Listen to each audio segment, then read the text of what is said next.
अर्तिकल्पितकल्पोऽयं प्रत्यर्थिगजकेसरी व्यासतीर्थगुरुर्भूया तस्मतिष्ठार्த்த சித்தஹே.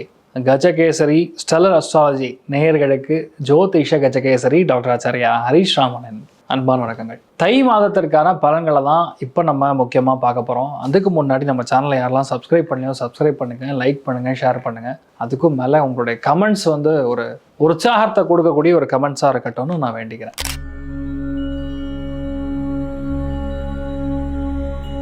ரொம்ப முக்கியமாக இந்த தை மாதத்தில் எல்லாருக்குமே பெரிய வழி பிறக்கும் அப்படிங்கிறது தான் உண்மை. ஏன்னா உத்திராயண புண்ணிய காலம் அப்படிங்கிறது இருக்கிறது. ரொம்ப முக்கியமான பண்டிகைகளில் பொங்கல் திருநாள் இருக்கிறது, போகி பண்டிகை இருக்கிறது. இந்த மாதம் முழுக்க முழுக்க கொண்டாட்டம் தான். ஆட்டம் பாட்டம் கொண்டாட்டம். தை மாதம் எந்த திண்டாட்டமும் கிடையாதுங்கிறது தான் உண்மை. நான் 14ஆம் தேதி போகி திருநாள் நல்வாழ்த்துக்கள், 15ஆம் தேதி பொங்கல் திருநாள் நல்வாழ்த்துக்கள். அனைவருக்கும் தை பொங்கல் நல்வாழ்த்துக்கள். சந்தோஷமாக பொங்கல் கொண்டாடுங்க. பொங்கலோ பொங்கல் அப்படின்னு சொல்லி மனசார வாய் விட்டு சொல்லி நம்ம தர்மத்தில் இருக்கக்கூடிய விஷயங்களை கொண்டாடுங்க. நிறையா பேருக்கு விவசாயிகளுக்கு தான தர்மங்கள் செய்கிறது உத்தமம். எல்லாருமே செடி வாங்கணும் இந்த வருஷம். ஏன்னா குரு வக்கரமாக உட்காந்துருக்கிறது. எந்த அளவுக்கு சாம்பிளிங் வாங்குறீங்களோ, செடி வாங்கி உங்கள் வீட்டில் வைக்கிறீங்களோ, இல்லை மாடி தோட்டம் எப்படி பண்ணாலும் சரி, அதை வளர்க்க உங்கள் லைஃப் நல்லாயிருக்கும். அதேமாதிரி சூரியனுக்கு பிரார்த்தனை செய்து நைவேத்தியம் செய்து நீங்கள் பொங்கல் உண்ணும் பொழுது கண்டிப்பாக பெரிய அளவுக்கு மாற்றம், வலிமை, மன வலிமை அதிகரிக்கக்கூடிய ஒரு ஸ்தானம் இந்த பொங்கலுக்கு ஏற்படும். அதே மாதிரி மாட்டு பொங்கல், பசுமாட்டுக்கு தானம் செய்வது, பசுமாடை வழிபாடு செய்வது, மஞ்சு விரட்டி அப்படின்னு சொல்லுவோம்.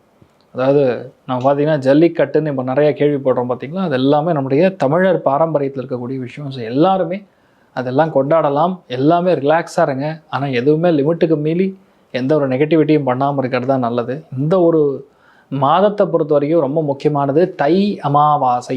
18ஆம் தேதி பித்ரு காரியங்கள், முன்னோர்களுக்கான சார்த தர்ப்பணங்கள், எந்த விதமான ஜாதகத்தில் மிகப்பெரிய தோஷங்களாக இருந்தாலும் பரிகாரம் செய்யக்கூடிய அற்புதமான நாள். 18ஆம் தேதி ஜனவரி. 19ஆம் தேதி மகா ஸ்நானம். அதாவது எந்த ஒரு புண்ணிய நதிகள்லையும் குளிக்கும் போதும் நீராடும் பொழுதும் பெரிய அளவுக்கு உங்களுடைய லைஃப்பில் அந்த கர்மாக்கள் கழியும். நதிகளில் நீராடுவது சந்திரனுடைய கர்மாக்கள் கவியும். அதாவது மெயினாக உங்கள் பாவங்கள் எது இருந்தாலும் போகக்கூடிய ஒரு ஸ்தானம் ஏற்படுகிறதுங்கிறது நீங்கள் புரிஞ்சுக்கணும். அதுக்கும் மேலே பிப்ரவரி 1ஆம் தேதி தைப்பூச திருவிழா. முருகப்பெருமான் அப்படிங்கன்னா மனசார சந்தோஷத்தை கொடுக்கக்கூடிய ஒரு தெய்வம், தமிழர்களுக்கான தெய்வம், தமிழ் கடவுள் முருகப்பெருமான். சுப்பிரமணியன் எப்படி பார்த்தாலும் சரி எல்லா ஸ்டேட்லேயுமே முருகன் இருக்கான், வேறு பேர், அவ்வளோதான். ஸோ யாரோ ஏதோ ஒரு ஸ்தலத்துக்கு சென்று வழிபாடு செய்து விட்டு வருவது மிக முக்கியமான ஒரு விஷயமாக நம்ம கருதப்படுகிறது. சுவாமிக்கு நீங்கள் விரதம் இருக்கலாம். தைப்பூசத்துக்கு விரதம் இருந்து சுவாமியை போய் தரிசனம் பண்ணிட்டு வர்றது பெரிய மாற்றத்தை கண்டிப்பாக கொடுக்கும்.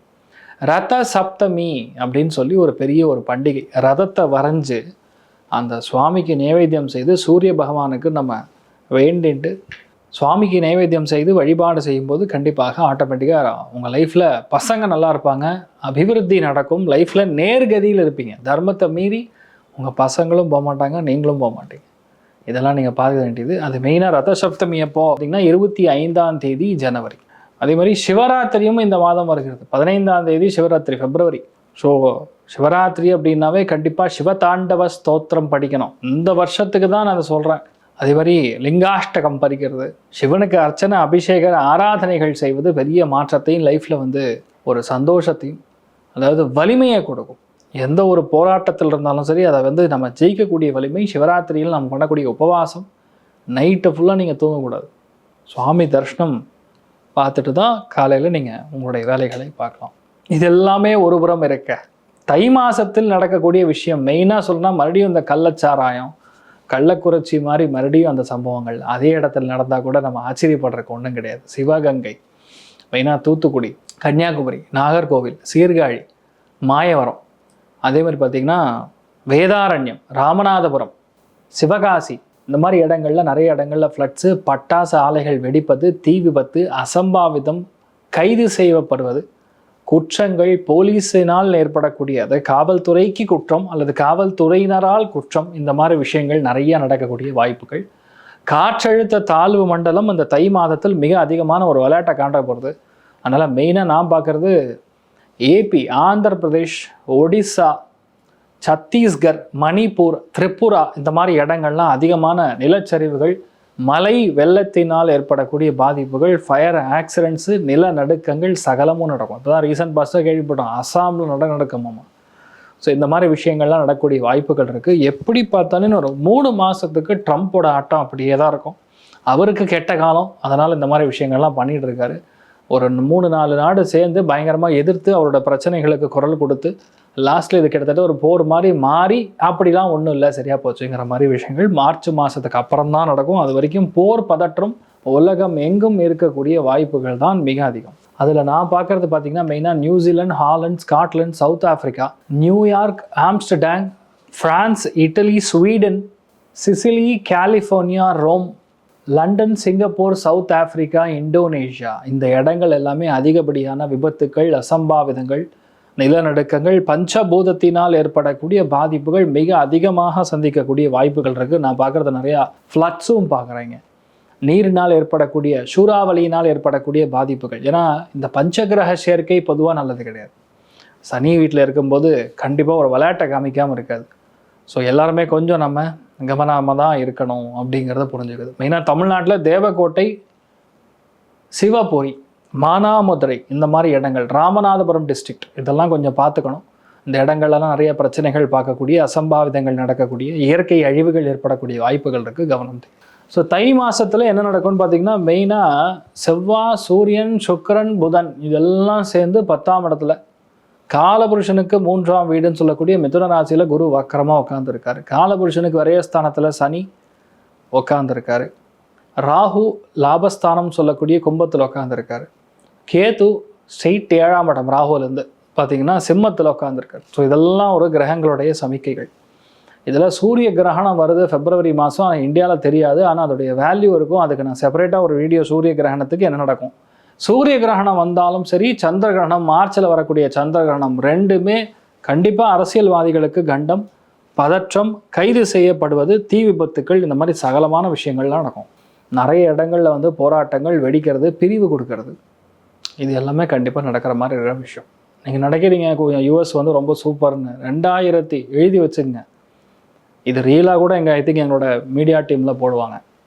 2027 2029 யூரோப்பியன் நேஷன்ஸ் எப்படி 5 10 உடைஞ்சதோ அந்த மாதிரி யூஎஸ்ஸுமே உடையும். யூஎஸ்ங்கிறது யூஎஸ்ஸாக இருக்காது, கண்டிப்பாக இருக்காது. யூஎஸ் பாக பிரிவினை ஏற்படும். That will happen for sure. So இப்போது இந்த தை மாதத்தில் எந்தெந்த ராசிகளுக்கு நிறைய நல்ல விஷயங்கள் நடக்கும்னு பார்த்தா, அதில் முதல் ராசி லக்னம் பெரிய அளவுக்கு வெற்றியை, பெரிய அளவுக்கு சாதிக்கக்கூடிய, எல்லாமே நமக்கு முடியும், நம்மளால் செய்ய முடியும்னு ஜெயிக்கக்கூடிய பிராப்தம் அப்படின்னு பார்த்தோன்னா மெயினாக நான் பார்க்குறது மகரம், ரிஷபம், அதுக்கப்புறம் கன்னி. இந்த 3 ராசிகளுக்கும் செம்மையான ஒரு யோகம், ராஜயோகம் கொடுக்கக்கூடிய பிராப்தம் இருக்கிறது. யாருக்கெல்லாம் வெற்றி, பதவிகள் தானாக தேடி வருகிறது, பிரச்சனைகள் முடியும், சந்தோஷத்தில் அப்படியே மிதக்கக்கூடிய வாய்ப்புகள் தை மாதத்தில் யாருன்னு கேட்டால் மீனம், கடகம், விருச்சிகம். இவங்க எல்லாருக்குமே வேறு விதமான கொண்டாட்டம் இருக்கிறது. எல்லாத்துலேயுமே வேலையில் நீங்கள் தான் ஃபஸ்ட்டு, உத்தியோகத்தில் நீங்கள் தான் ஃபஸ்ட்டு, காம்படிஷனில் நீங்கள் தான் ஃபஸ்ட்டு, ஜெயிக்கிறது நீங்கள் தான் அப்படின்னு சொல்லக்கூடிய நிலைமைகளில் பார்த்தீங்கன்னா மெயினாக மேஷம், சிம்மம், தனுசு இந்த 3 ராசிகளும் இருக்கப்படுது. அப்போ யார் கவனமாக இருக்கணும் அப்படின்னு கேட்டால் மெயினாக நான் பார்க்கறது ஒரே ராசி, மிதுன ராசி நண்பர்களும் சரி, கும்ப ராசி நண்பர்களும் சற்று கவனம், எச்சரிக்கையாக இருக்கணும். இதில் பார்டர் லைனில் இருக்கிறது துலாம். தை மாதத்தில் ஓவராலாக ஒரு ராசிக்கு எப்படி இருக்குன்னு பார்க்க, சிம்ம ராசி அல்லது சிம்ம லக்னம் சார்ந்த நபர்களுக்கு உங்கள் வீட்டில் ஃபயர் ஆக்சிடென்ட் நடக்கிறதுக்கு வாய்ப்புகள், தீ விபத்துக்கள் ஏற்படக்கூடிய வாய்ப்புகள், ஆஃபீஸில் ஏதாவது ஒரு சின்ன பிரச்சனை, தீயினால் ஏற்படக்கூடிய, ஒயரிங்னால் ஏற்படக்கூடிய, பழுது நீக்கக்கூடிய இந்த மாதிரி விஷயங்கள் நடக்கும். உடம்பு ஹீட் ஆகாது, கண்ணா பின்னான உடம்பு ஹீட் ஆகும். சில பேருக்கு கிட்னி ஸ்டோன், சில பேருக்கு லைட்டாக நரம்புகள் பாதிப்பு, சில பேருக்கு ஹிரண்யா இந்த மாதிரி பிரச்சனைகள்லாம் வரும். மெயினாக முடி கொட்டும், கண்ணா பின்னாலும் முடி கொட்டும், உடம்பு ஹீட்டு சும்மா தாறுமாறாக இருக்கும். அடுத்த 1 மாதத்துக்கு டெய்லி எண்ணெய் தேய்ச்சி குளிக்கணும். அதுதான் வந்து ஒரே தீர்வு, வேறு ஆப்ஷனே கிடையாது. சிம்மத்துக்கு நான் பார்க்குறது இப்படி ஒரு கிரகங்கள் உட்காரும்போது பொதுவாக நம்ம நினைக்கிறது ஒன்றா இருந்தாலும் எதிர்ப்புகள் நிறையா இருக்காலும் நீங்கள் ஜெயிப்பீங்க. கண்டிப்பாக வீட்டில் தங்க முடியாது, ஃபுல்லாக வேலை இருக்கும், ட்ராவல்னு இருக்கும். அவ்வளோ அளவுக்கு ஜெயிப்பீங்க. ஆனால் எந்த கோர்ட்டு கேஸு, வம்பு தும்பு, வழக்கு பிரச்சனை இருந்தாலும் நீங்கள் தான் ஜெயிப்பீங்க. உங்களை பார்க்க ஆள் வருவாங்க. அதான் நான் சொல்கிறது வந்து சரணாகதி அடைந்து இதுக்கு மேலே என்னால் முடியல, தயவுசெய்து விட்டு கொடுத்துரு, உனக்கு என்ன வேணுமோ நான் பண்ணி கொடுக்குறேங்கிற மாதிரி சில விஷயங்கள்லாம் நடக்கலாம். ராஜகிரகங்கள் போய் உட்கார்ந்துருக்கும்போது வெற்றி உங்கள் வசமாகும். போராட்டம் நீங்கள் ஜெயிப்பீங்க. போராட்டம் பண்ணாலும் சரி, ஜெயிக்கிறது நீங்களாக இருப்பீங்க. நிறைய பேருக்கு விட்டு கொடுக்கக்கூடிய மனப்பான்மைங்கிறது வரவே வராது. நான் யார் தெரியுமாங்கிற மாதிரி எண்ணம். எந்த விஷயத்தில் இவ்வளோ நாள் நீங்கள் தோல்வி அடைஞ்சிங்களோ அந்த விஷயம் உங்களுக்கு சாதகமாக முடியும். பொருளாதாரத்தில் நல்ல முன்னேற்றம், வீடு கட்டுறது, நிலம் வாங்குறது, கல்யாணம் ஆகிறது, வீடு விஸ்தீரணம் பண்ணி பெருசாக்குறது, இண்டஸ்ட்ரியல் எக்ஸ்பேன்ஷன் பண்ணுறது, புது லோன் வாங்குறது எல்லாம் நடக்கும். செம்மையாக இருப்பீங்க, தைரியமாக இருங்க. வீட்டுக்குள்ளே மட்டும் கொஞ்சம் ஒரு மாதிரி தான் இருக்கும். என்ன பண்ணலாம்? சுதர்சனர் வழிபாடு, சுதர்சன சக்கரராஜ பூஜைன்னு ஒன்று இருக்குது. அதை பண்ணிங்கன்னா பெரிய மாற்றம் இருக்குது. அதே மாதிரி துர்க்கைக்கு துர்கா தீப நமஸ்காரம்னு சொல்லுவோம். துர்க்கைக்கு தீபம் பண்ணி அது ஒரு பெரிய நமஸ்காரம், அது ஒரு பெரிய ப்ராசஸ், அது ஒரு பூஜை. அதெல்லாம் பண்ணும்போது லைஃப்பில் பெரிய மாற்றங்கள் கண்டிப்பாக கொடுக்கும். சந்தோஷமும் பொருளாதார ஏற்றமும் 80% இருக்கிறது.